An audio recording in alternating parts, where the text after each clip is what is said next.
আইসিসির চেয়ারম্যান হিসেবে বিনা প্রতিদ্বন্দ্বিতায় নির্বাচিত হয়েছেন জয় শাহ। একই সাথে হয়েছেন সর্বকনিষ্ঠ আইসিসি চেয়ারম্যান। বর্তমানে বিসিসিআই এর সচিব হিসেবে কর্মরত আছেন তিনি।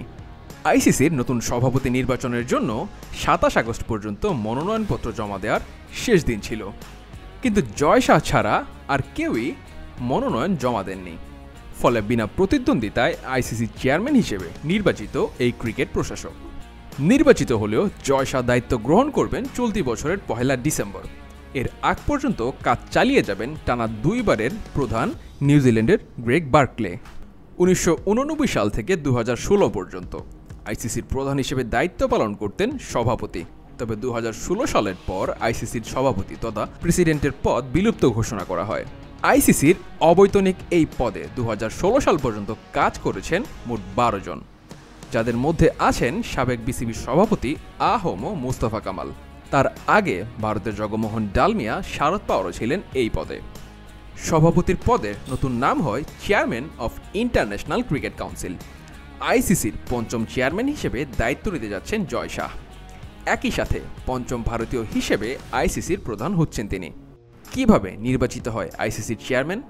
সংস্থার প্রধান বেছে নিতে কোন প্রক্রিয়া এগোয় আইসিসি?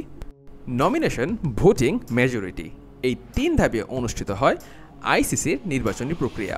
প্রথমেই নমিনেশন বা মনোনয়ন।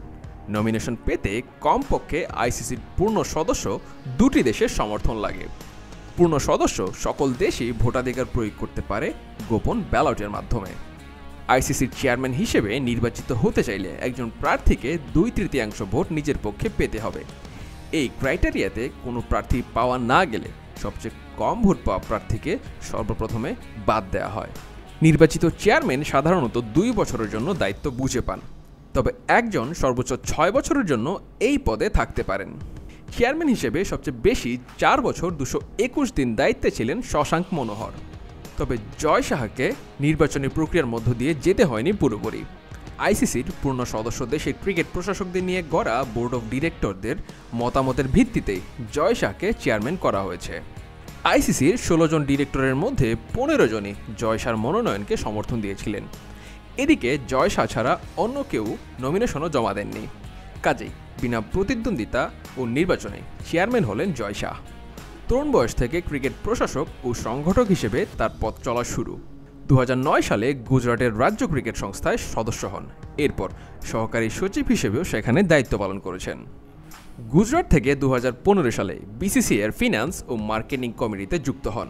২০১৯ সালে বিসিসিআই এর সচিব হিসেবে দায়িত্ব গ্রহণ করেন। ২০২২ সালে তিনি আইসিসির আর্থিক ও বাণিজ্যিক কমিটির প্রধান হন। ভারতের স্বরাষ্ট্রমন্ত্রী অমিত শাহ তার বাবা, যে কারণে ক্রিকেট প্রশাসক হিসেবে এগিয়ে যেতে খুব একটা বেগ পেতে হয়নি তার। কোভিড মহামারীর মধ্যে ২টো আইপিএল, গত বছরের ওয়ানডে বিশ্বকাপ, এই সবই জয় শাহ বিসিসিআই সেক্রেটারি থাকাকালীন হয়েছে। তবে উইমেন্স প্রিমিয়ার লিগকে একটা নির্দিষ্ট কাঠামোর মধ্যে নিয়ে আসাকে অনেকে জয় শাহর সেরা কাজ বলে মানেন। গুজরাটের জেলা ক্রিকেট পর্যায় থেকে আইসিসির চেয়ারম্যান, এই যাত্রায় তার বাবার প্রভাব তো ছিলই, ছিল বিশ্ব ক্রিকেটে ভারতের দাপটের প্রভাবও। যে কারণে হেভিওয়েট জয় শাহর বিপক্ষে মনোনয়ন নিতে চাননি আর কেউ।